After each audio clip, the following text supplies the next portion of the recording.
Ya, saya langsung ke Bang Saud. Bang Saud, ketika periode pertama pemerintahan Pak Jokowi dengan Pak JK ketika itu, dalam memilih menteri, Pak Jokowi dan Pak JK ketika itu melibatkan KPK untuk melihat bagaimana integritas dan juga track record dari calon menteri yang akan diangkat. Tetapi di pemerintahan kedua tidak lagi melibatkan KPK. Apakah ini menjadi buah dari kebijakan Presiden tidak melibatkan KPK ketika men-screening siapa-siapa saja yang akan diangkat menjadi menteri, Bang Saud? Ya, itu menunjukkan pentingnya national leadership ya. Kalau dari kepemimpinan memberi sinyal, nanti ke bawahnya juga akan melihat itu di periode pertama. Jadi tidak heran waktu pertama menteri yang sebelumnya, which is yang sekarang ini menjabat, seingat saya, itu mengatakan begini kepada kita waktu itu, Pak Saud, tolong bikin patung Pak Saud di depan kantor saya. Kalau Bapak Saud nggak bisa setiap hari hadir di Kementerian Pertanian. Kita tahu ruwetnya Kementerian Pertanian itu. Mas Roy tadi sudah jelaskan, Boyani sudah menjelaskan. Tapi ada kata-kata begitu, tolong kami dijaga. Kalau Bang Saud nggak bisa hadir di sini, tolong patungnya Pak Saud taruh di depan sana. Apa yang kita ambil dari pesan itu adalah bahwa kemudian ada keberanian untuk melawan waktu itu. Jadi ada beberapa kadang-kadang akan terjadi suap menyuap ya. Karena ini orang KPK-nya muncul ke depan. Nanti itu kemudian itu menurut mereka. Jadi yang dimaksudkan adalah bagaimana kepemimpinan dari atas dan ikut ke bawah, itu message-nya jelas. Dan waktu itu memang move on ya, nanti bisa di cross check, bahkan ada pemberhentian ketika di search di Google juga. Menteri yang sekarang ini ketika itu menjabat, dia juga memecat beberapa pegawai yang dianggap tidak disiplin dan seterusnya. Kadang ada keberanian dia, karena kita menjaga. Tadi disampaikan oleh lawyernya bahwa orang baik, kami selalu berpikiran memang kita harus menjaga orang baik untuk tetap baik. Karena pejabatan itu enak, tadi disebutkan oleh Ibu juga ya, jabatan itu enak, uang itu nikmat, orang cenderung lupa. Itulah sebabnya makanya pencegahan itu menjadi penting, tapi ketika pencegahan itu gagal, ya kita harus melakukan penindakan. Menjadi ruwet ketika kemudian badan audit juga cawe-cawe di situ. Jadi sehingga kemudian KPK sendiri, kalau kita masuk di isu-isu pencegahan, yang masuk di isu-isu tata kelola, itu kan kita nggak 24 jam di sana. Nanti waktu kita sampaikan harus melakukan ini, kemudian ya dia pulang lagi. Itu makanya kemarin menteri yang sebelumnya itu bahasa mengatakan bahwa bila perlu patung itu taruh di situ kan mereka ingin dijaga. Jadi sekali lagi, apa yang kita lihat dari kementerian ini sebenarnya gambaran umum di Indonesia. Bang Saud. Tapi gini loh, Anissa. Silakan. Memang saya pun menyalahkan KPK.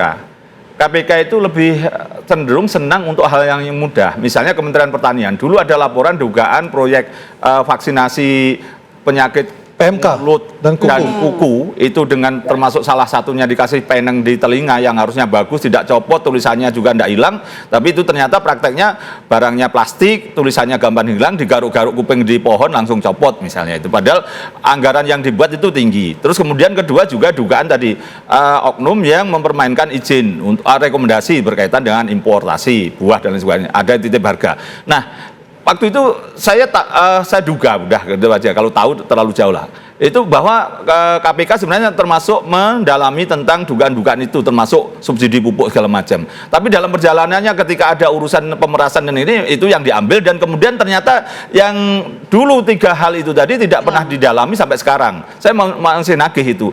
Termasuk misalnya di tempat lain, Kementerian SDM. Dulu itu bagaimana dugaan pemberian izin segala macam dimainkan sehingga tambang itu bermasalah. Tapi ketika ada cuman urusan tunjangan kinerja yang berkaitan dengan hanya dibagi-bagi begitu PNBP, tapi kemudian dijadikan remunerasi begitu yang kemudian ada potongan, baru itu yang diambil. Artinya Mas Boy ingin mengatakan sekarut tambang izin segala macam tidak disentuh. Ya, artinya Anda ingin mengatakan kalau ini tidak ada kasus suap dengan Pak Firly, ini tidak akan terbongkar seperti itu kan? Iya, jadi proses itu juga kemudian berusaha ditutupi, tapi kemudian ya proses itu yang diambil yang gampang gitu. KPK tidak bisa memaksa pemerintah untuk membuat tata kelola pemerintahan yang baik, memaksa untuk tidak pecah amanah, tidak salah guna kuasa. Itu kan hal yang gampang sebenarnya. Ya. Tapi selama proses KPK ini, saya berharap dulu itu sebagai lembaga independen bisa memaksa pemerintah untuk tata kelola yang baik. Baik, saya ke Mas Roy. Mas Roy, Anda pernah menjadi menteri, apakah celah korupsi itu terbuka di mana-mana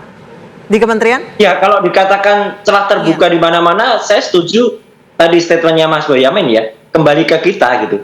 Kalau mau apa yang dilakukan oleh SJL itu juga bisa juga dilakukan oleh atasannya juga gitu loh.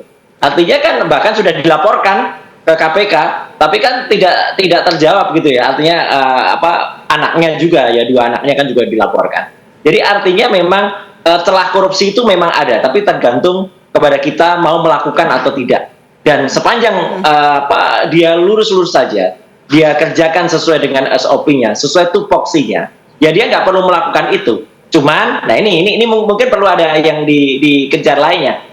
Kadang-kadang menteri yang berasal dari partai itu memang mungkin ada ditarget juga dari partainya, ya gitu. Alhamdulillah zaman saya enggak, ya gitu. Tapi kan banyak ini menteri yang ditarget dari partainya sehingga harus menyediakan dana untuk ke partai, ya. Yang belum terungkap lagi, Mas Boy, nanti itu juga ada misalnya korupsi atau gratifikasi yang sifatnya maaf ini, gratifikasi seks. Nah ini kan juga ada juga itu yang terjadi. Ini yang mungkin juga harus dibongkar juga. Itu Mbak Anissa. Jadi sebenarnya peluang itu bisa ada di mana, dan jebakannya juga bisa dilakukan dari orang dalam gitu. Harus hati-hati. Ini kan kalau dilihat kan kasus yang terjadi pada SJL ini kan dulu juga terjadi pada kasus menteri pengganti saya yang bersaksi terhadap IN waktu itu kan juga karyawan-karyawan Kemenpora gitu. Itu yang bersaksi kalau dia juga dana sini. Mungkin juga Pak Menteri pengganti saya waktu itu nggak ngeh ya waktu itu atau tidak, tapi tiba-tiba kan disediakan gitu kan. Nah itu sekali lagi saya setuju Mas Boyamin, tergantung ke kita. Kalau kitanya nggak ambil, ya nggak, alhamdulillah. Saya ke Bu Nadia, Mas Roy. Bu Nadia, kejahatan timbul karena ada niat dan juga kesempatan. Anda sepakat dalam kasus ini? Karena ada niat atau kesempatan. Ada kesempatan, tapi kalau niatnya baik, enggak. Jadi semuanya tergantung nawa itu, tergantung niat. Kualitas. Oke.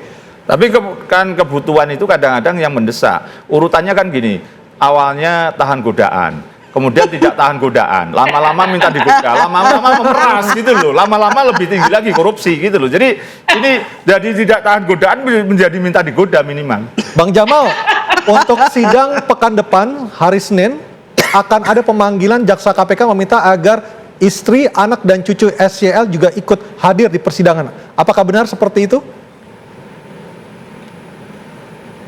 Ya benar seperti itu. Oke, dan ketiganya sudah. Dan insya Allah kita pastiin bahwa mereka akan hadir. Oke, ketiganya confirm akan hadir pada persidangan hari Senin mendatang, seperti itu ya Bang Jamal ya? Nantinya. Oke. Ya, betul sekali, betul. Oke.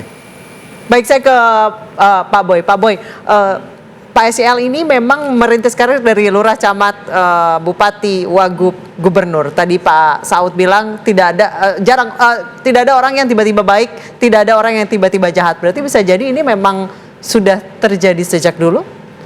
Penelitian Anda seperti apa? Saya tidak ingin menuduh, karena sebagai detektif partikuler kan harus ada data, ada bukti. Tapi setidaknya secara umum dulu, bahwa apapun sistem birokrasi pemerintahan, kakak saya sudah memastikan saya dulu nggak boleh masuk amtenar, karena apapun amtenar ini akan pragmatis gitu. Jadi kadang-kadang pada posisi misalnya orang baik, tiba-tiba ada anak buahnya yang nakal, misalnya terus ketemuan BPK, bagaimana ini harus diselesaikan misalnya, sehingga terjadi transaksional. Jadi sebenarnya kalau namanya birokrasi, apalagi birokrasi diisi oleh politisi, udah pragmatis, ketemu pragmatis, sudah double pragmatis itu. Jadi saya sebenarnya paling antipati kalau menteri itu dari partai seperti staf khusus, itu tidak kualifikasi tenaga ahli ya, kayak tadi kualifikasinya tidak jelas. Ada tenaga ahli itu bayarannya misalnya harusnya tiap bulan dia harus mengerjakan apa, kalau orang hukum apa advisnya, apa yang dia kerjakan, kayak tenaga ahli Kapolri mulai zaman Pak Tito misalnya, itu kan untuk fungsi masyarakat, Hendardi berpengalaman di situ gitu kan, untuk setara institut, terus berapa kan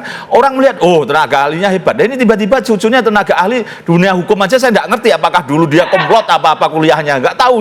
Inilah tata kelola memang yang tidak pernah kita pikirkan untuk perbaikan negara, bahwa negara nanti tidak bubar gara-gara korupsi. Ini nggak ada yang mikir. Baik, kita akan melihat seperti apa persidangan selanjutnya dan juga fakta-fakta apa lagi yang membuat publik terkejut. Kita akan tunggu di persidangan SJL berikutnya. Mas Boy, terima kasih. Terima kasih. Nadia, terima kasih. Dan Bang Jamal, terima kasih. Mas Roy, terima kasih. Dan juga Pak Roy, terima kasih. Kita harapkan fakta-fakta persidangan ini bisa terjawab, jadi masyarakat tidak marah dan kemudian mengeneralisir dengan pejabat-pejabat lain yang memang benar-benar bekerja. Akhir kata saya Anisha Dasuki. Dan saya Aryo Adi, kita jumpa lagi pekan depan dalam Interupsi di iNews. Sampai jumpa.